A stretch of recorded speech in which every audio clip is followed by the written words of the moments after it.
বিসমিল্লাহির রহমানির রহিম। ভাই ও বোনেরা, যে যেখান থেকে আমাকে দেখছেন এবং শুনছেন, আপনাদের সবাইকে আমার সালাম, আসসালামু আলাইকুম। আশা করি আপনারা ভালো আছেন, আমিও ভালো আছি। UK property gossip by Tasmina YouTube চ্যানেলের পক্ষ থেকে জানাই শুভেচ্ছা।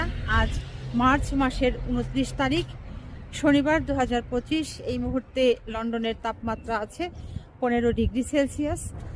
তো আজ যে বিষয়টি নিয়ে কথা বলতে চাচ্ছি সেটা হলো যে, আপনারা সবাই জানেন মিয়ানমারে অত্যন্ত শক্তিশালী একটি ভূমিকম্প গতকাল আঘাত হেনেছে এবং এ পর্যন্ত মৃতের সংখ্যা দাঁড়িয়েছে প্রায় 1000-এর অধিক। তবে অনেক উঁচু উঁচু ভবন ধ্বংসস্তূপে পরিণত হয়েছে এবং সেগুলোর নিচ থেকে এখনো মানুষের কান্নার আওয়াজ পাওয়া যাচ্ছে। তাদেরকে সহযোগিতা করবার তারা আহ্বান জানাচ্ছে। তো এগুলো শুনলেই আসলে অনেক কষ্ট লাগে, খারাপ লাগে। মিয়ানমারের যারা এই উদ্ধার কাজ চালিয়েছেন, তারা বিবিসির যারা সংবাদদাতা তাদেরকে এরকমটা জানিয়েছেন যে, ধ্বংসস্তূপের নিচে যারা চাপা পড়ে আছেন তাদেরকে উদ্ধার কাজ করতে যে সরঞ্জাম দরকার, সেই পরিমাণ পর্যাপ্ত সরঞ্জাম তাদের নেই। বিধায় তারা তাদের যতটুকু আছে তারা তাদের হাতের শক্তি দিয়ে, শরীরের শক্তি দিয়ে ধ্বংসস্তূপ একের পর এক সরিয়ে ওই ভবনের নিচে চাপা পড়া জীবিত ব্যক্তিদের উদ্ধার করতে চেষ্টা করছেন। আসলে একবার একটু চিন্তা করে দেখেন সবাই, যে এই মিয়ানমারে যে 7.7 মাত্রার ভূমিকম্প আঘাত হানল এবং সেই আঘাতে পার্শ্ববর্তী দেশ থাইল্যান্ডের ব্যাংকক শহরের অনেক বড় বড় স্থাপনা কিভাবে চোখের নিমিষেই মাটিতে মিশে গেল, ধূলিসাৎ হয়ে গেল। তো মায়ানমারের সাথে বাংলাদেশের কিন্তু তেমন একটা দূরত্ব নেই, মাত্র মাঝখানে একটা নদী, নাফ নদী। আল্লাহ চাইলে তো বাংলাদেশেও এরকম ঘটনা ঘটতে পারত, কিন্তু সেটি তো আল্লাহ পাক করেননি। বাংলাদেশের প্রতি রহমত করেছেন, বাংলাদেশের মানুষের প্রতি আল্লাহ অত্যন্ত মেহেরবান, দয়াবান, বিধায় দয়া করেছেন। কাজেই আমি মনে করি বাংলাদেশের সমস্ত মানুষের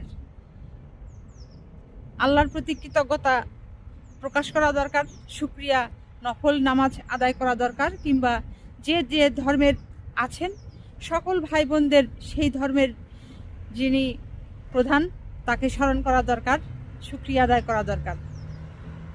তো যা হোক, এই মিয়ানমারে এবং থাইল্যান্ডে যারা নিহত হয়েছেন তাদের জন্য শোক প্রকাশ করছি এবং যারা আহত হয়েছেন তাদের দ্রুত সুস্থ কামনা করছি। নিহত হওয়া, আহত হওয়া পরিবারের সদস্যদের প্রতি সমবেদনা জানাচ্ছি। প্রাকৃতিক দুর্যোগ বলে কথা, এখানে কারোরই হাত নেই। যে পরিমাণ ক্ষয়ক্ষতি হয়েছে এটি আসলে এখনো পুরোপুরি হিসেব গণনা করা হয়নি। তো মৃতের সংখ্যা দিন দিন বেড়েই চলছে, যত ঘন্টা পার হচ্ছে ততই মৃতের সংখ্যা বাড়ছে। এরপর হচ্ছে ধ্বংসস্তূপের যেগুলো দেখানো হচ্ছে বিভিন্ন টেলিভিশন চ্যানেলে লাইভ করে কিংবা ফেসবুকে, ইউটিউবে, অত্যন্ত এগুলো দেখে মর্মাহত হচ্ছি, খুব দুঃখ পাচ্ছি, কষ্ট পাচ্ছি। মিয়ানমার আন্তর্জাতিকভাবে সাহায্যের হাত বাড়িয়ে দিতে বলেছেন। মিয়ানমার সরকার আন্তর্জাতিকভাবে ঘোষণা দিয়েছেন, সহায়তা চেয়েছেন। তো অলরেডি ডোনাল্ড ট্রাম্প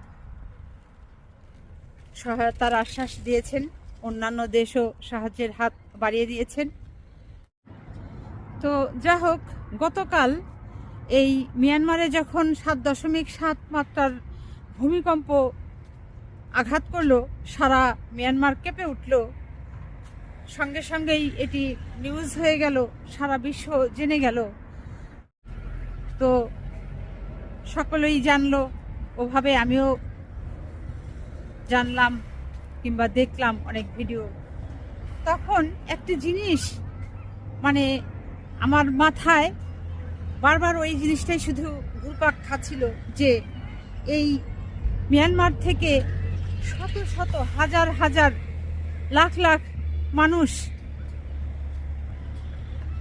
ওখানে তাদের জায়গা হয়নি, তাদেরকে অত্যাচার করে মেরে ধরে কেটে কত জুলুম করে তাদেরকে তাদের নিজ দেশ থেকে বিতাড়িত করা হয়েছে। তারা এখন ওই মিয়ানমার দেশের নাগরিক হয়েও বাংলাদেশে শরণার্থী হয়ে আছে। তাদের কপালে কতটা দুঃখ কষ্ট, তাদের মনের মধ্যে কতটা যন্ত্রণা যে তারা নিজের দেশ থেকে তারা বিতাড়িত, তাদের নিজ দেশে তাদের কতটা ভালো আরামদায়ক পরিবেশের মধ্যে ছিল, তাদের বাড়ি ছিল, গাড়ি ছিল, ঘর ছিল, ব্যবসা ছিল, তাদের কত স্বপ্ন ছিল, কিন্তু আজ তারা অপর দেশের শরণার্থী হয়ে আছে। আর এখন তার দেশের কি অবস্থা? ভূমিকম্পে এমন হয়েছে যে সব কিছু মাটিতে সমান হয়ে গেছে।